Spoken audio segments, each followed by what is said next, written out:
Before you listen to this BBC podcast, I want to tell you why I love podcasting. Hi, my name's Tommy Dixon, and I make podcasts for the BBC. I'm a big fan of stories, always loved a good book. But when I started commuting for my first job, I discovered podcasts. I was blown away by how a creative idea and the right mixture of sounds could take you into a whole new world full of incredible stories. You know, the type that make you go, wow. And that kind of inspired me to give it a go myself, which, to cut a long story short, led to a BBC training scheme and a whole new career giving other people that exact same feeling. So if you want to hear amazing stories that make you go, wow, like I did, they're just a tap or a click away on BBC Sounds. BBC Sounds. Music, radio, podcasts.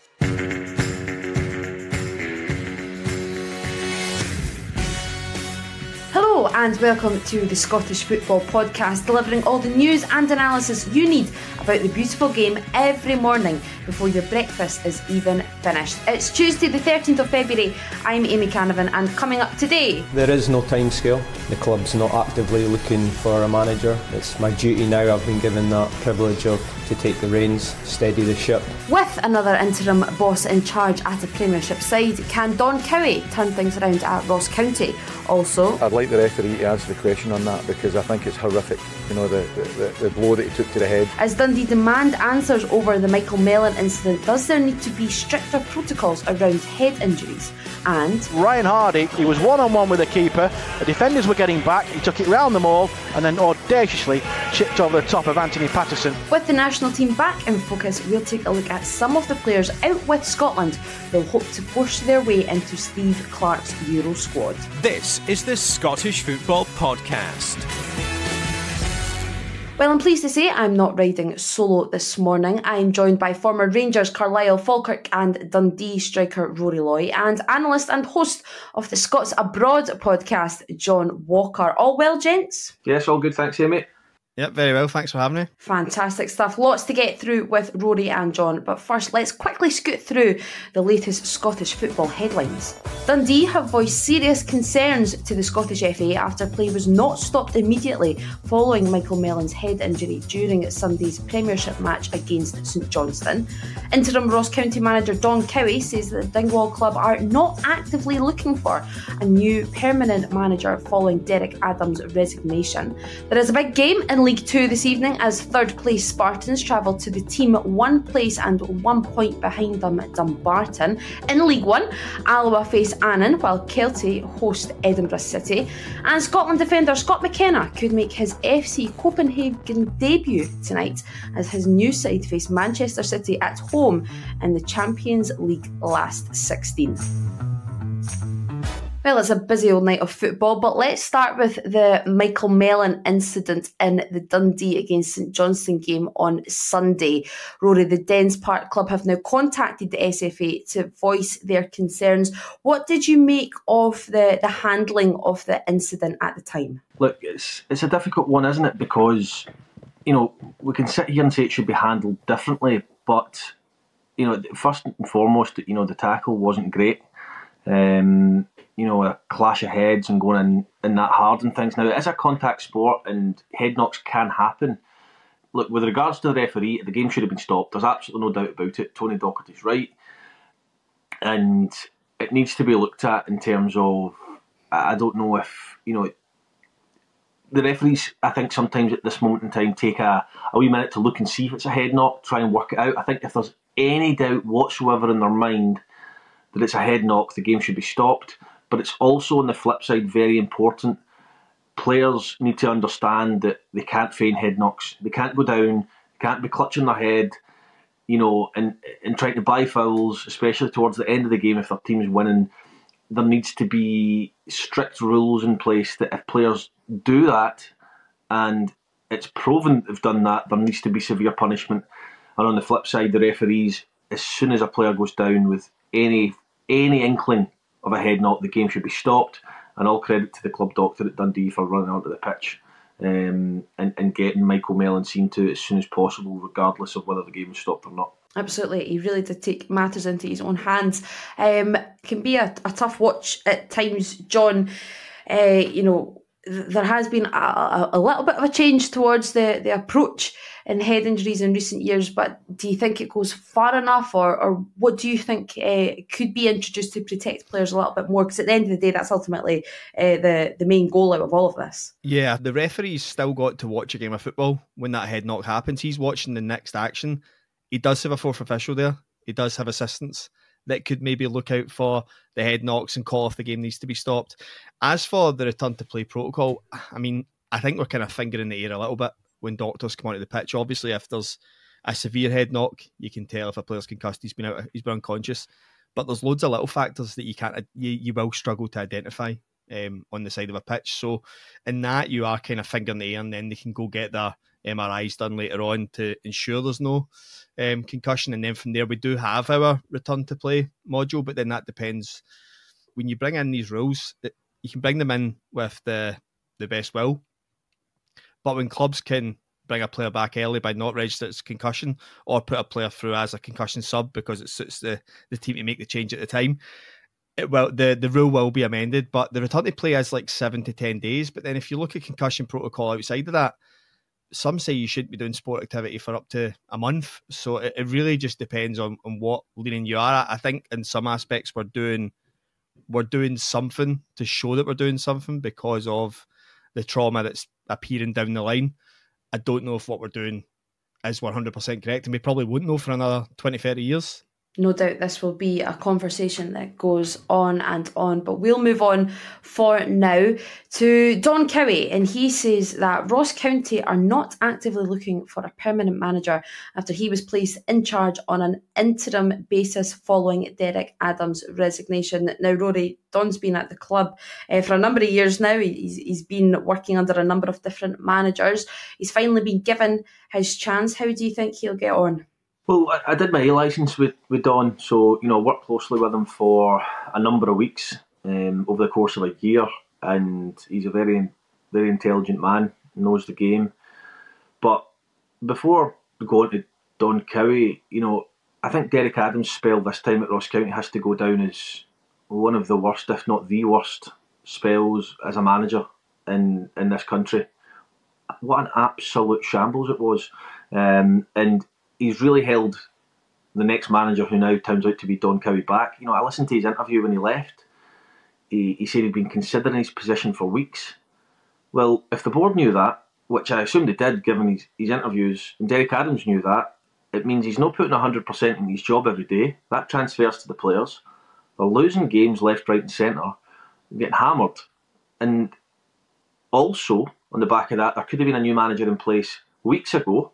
That new manager could have had a spell of the transfer window to try and bring his own players in, but instead Derek Adams has wasted everybody's time by openly admitting he didn't want to be there pretty much, and he's been considering his position, but then waited till just after the January transfer window where he's brought in his own players and given the new manager none of his own players to work with, whilst picking up loss after loss.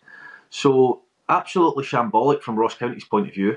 And in terms of Don Cowie, I've no doubt that Don Cowie knows football and he knows his stuff, but all the usual discussions with interim managers and inexperienced managers will come into play.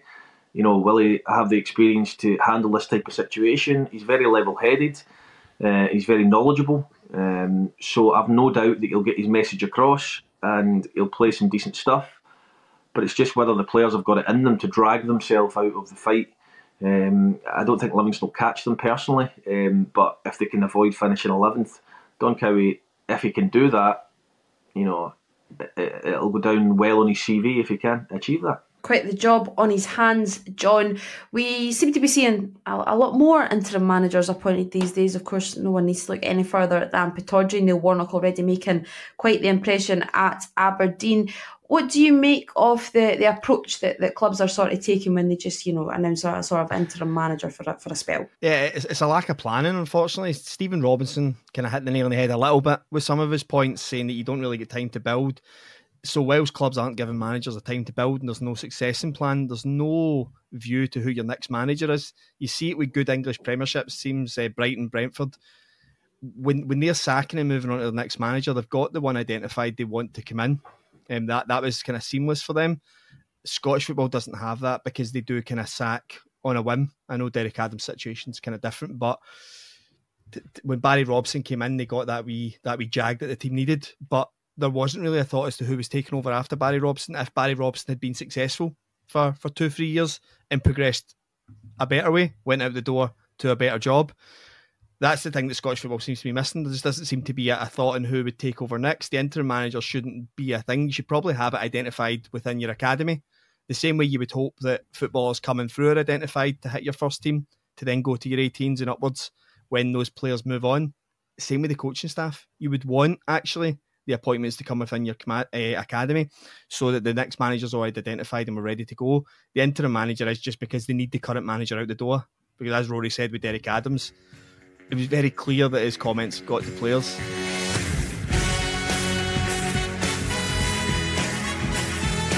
You're listening to the Scottish Football Podcast. Right then, let's move on to a little bit of fun. The Scotland men's national team. How many times over the years have we been able to say that that's a little bit of fun? They've been back in the spotlight following the Nations League draw at the end of last week. And with just 122 days, who's not counting, to go until Euro 2024, we thought with John's help, we'd take a little bit of a look at some of the players hoping to make Steve Clarke's squad for Germany. Some well-established, some hoping to force their way in as well. We'll do this more regularly as we approach the finals, and today we're going to focus on a couple of players in particular. First of all, though, John, let's get some potentially bad news out of the way regarding Aaron Hickey. Yeah, so Thomas Frank said he needed to go for surgery on the hamstring injury he got on the 20th of October. I think you're probably looking at 6 weeks before he's back on grass and running. As you said, I didn't realise how soon it was until I started looking at this. That's not a lot of time to get back on the pitch, get back to fitness and be playing Premier League matches. That being said, from the players that are his understudy, Aaron Hickey, if Aaron Hickey gets back and plays the last 3 or 4 Premier League games, he probably still makes a Euro squad. So he does still have a window of opportunity to make this squad, even with the limited time for recovery and the limited game time at that point. I still think Aaron Hickey's overcame quite bad injuries in his younger days at Hearts and when he moved to Bologna. And he was able to do that not having the language skill to communicate with the people he was living with, and still got back ahead of time. So I think Aaron Hickey's somebody that's got the mentality with the carrot in front of him of a Euros at such a young age, that he's got everything in his locker to come back. It's just how well the operation heals. So it is very much a fingers crossed moment just now. Absolutely. You mentioned his mental strength that he's had to display at a very young age already.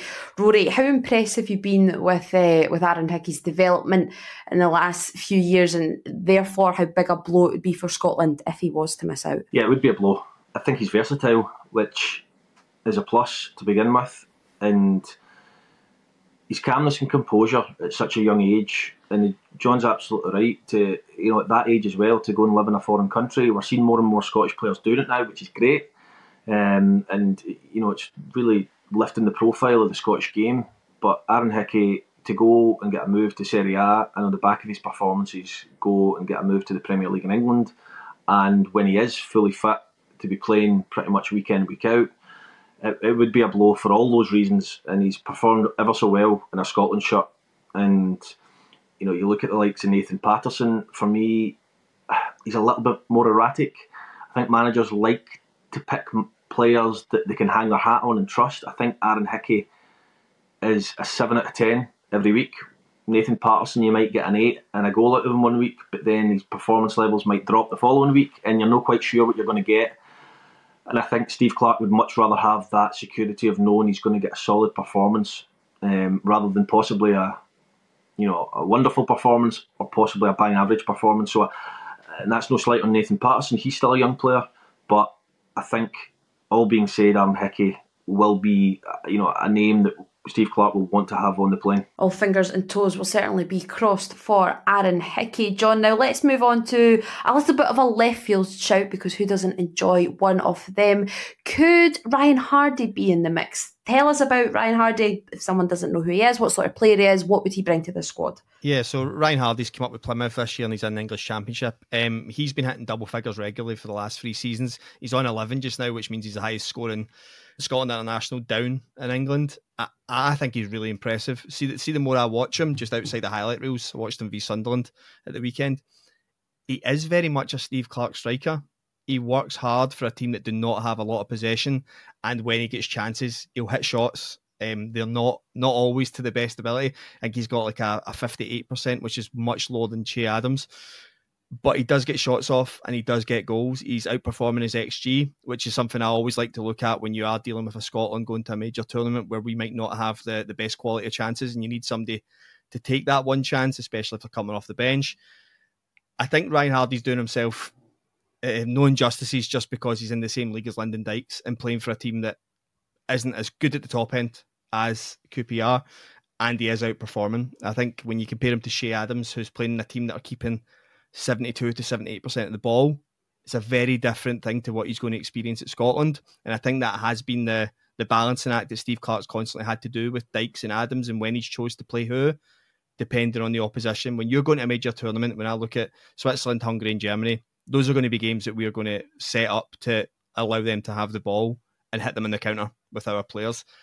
Ryan Hardy is someone that could nick a goal if you give him a half chance. I think Lyndon Dykes has been an amazing servant for Scotland, but I do think just looking at the Championship in current form, although that goes out the window, it seems, when Lyndon Dykes comes away with Scotland, Ryan Hardy's someone I would put more money on finishing a half chance than Lyndon Dykes. The good thing is we've got friendlies to come up, which is one of the first times we've had this, just because of how good we've been playing. So it'll be interesting to see if somebody like a Ryan Hardy does make it into those friendly squads to have a look at. John's kind of outlined compared Ryan Hardy's stats, John, to other Scottish strikers in the English Championship. We're not exactly blessed with many prolific strikers, obviously putting aside Lawrence Shankland, who I'm sure we'll talk about more in depth over the next few weeks. Kevin Nisbet's injured. Jacob Brown, he's not playing as much for Luton. Has John managed to sell you Ryan Hardy? Listen, Ryan Hardy's a player that I've watched up when he was up in Scotland. Obviously, been down in England, I take a much more closer look at the Scottish game. But he's a goal scorer. He's not going to be on the plane before Che Adams or Lyndon Dykes. He may, I don't see a scenario where Ryan Hardy goes to the Euros. Now, I might be wrong, and if Steve Clarke does take the opportunity Euros to have a look at him, then fair enough, and he does well. But Steve Clarke has proven time and time again how difficult it is to get in his squad, how consistent you need to be, and then once you're in there, how long it can take sometimes to get an opportunity. So, if there are injuries and things, and he may have a very, very outside shot. I don't know if John meant he might go in place of Lyndon Dykes or he was just comparing the figures, but he just isn't going to go in place of Lyndon Dykes regardless if he scores the next 10 games in a row. Ryan Hardy, he's not going in place of Lyndon Dykes or Che Adams, in my opinion. He is a goal scorer. If you're going to play a one up front, I don't think you play Ryan Hardy. I think it needs to be a two, and I think you need to get Che Adams or Lyndon Dykes around him, flick the ball on, and he needs to feed off seconds. And I do agree with John 100%. He can grab a goal. But Lyndon Dykes, Che Adams and Lawrence Shankland are absolute shoe-ins to be on the plane. And then, when you look at the fact you can play Ryan Christie kind of off the front, John McGinn off the front, may leave room for one more striker. But as well as he's done this season, I think he needs to do it on a more consistent basis over the next year to have a real chance of, again, he might get an opportunity at the Euros if Nisbet's injured, but in the friendlies, but I just don't think that he's done enough. And yes, you might fancy him to nick a goal more than Lyndon Dykes would in the Championship, but moving to internationals and going to a major competition is a whole different ballgame.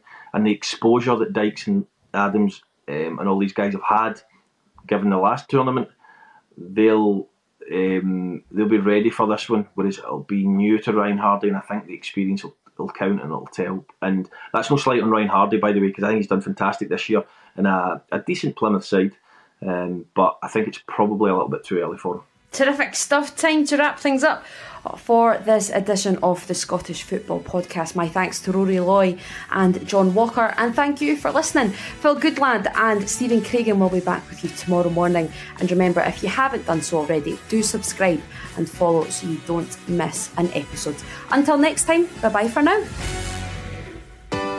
The Scotland Rugby Podcast is now available every Tuesday. Join me, Andy Burke and Tom English. Just head to BBC Sounds and subscribe to the Scotland Rugby Podcast. It's just seismic stuff. There's bucket hats as well. Oh really? Yeah. Is this a rugby podcast or is this a fashion podcast? Why can't it be a bit of both? Rugby. Let's get on to rugby. There's a lot to be excited about. Today's guest, John McGuigan. Clubs are at the absolute bedrock of everything Scottish rugby's about. The Rugby Sports Sound Podcast from BBC Radio Scotland. You cannot help but be so excited. It's going to be the centre of the rugby universe. BBC Sounds.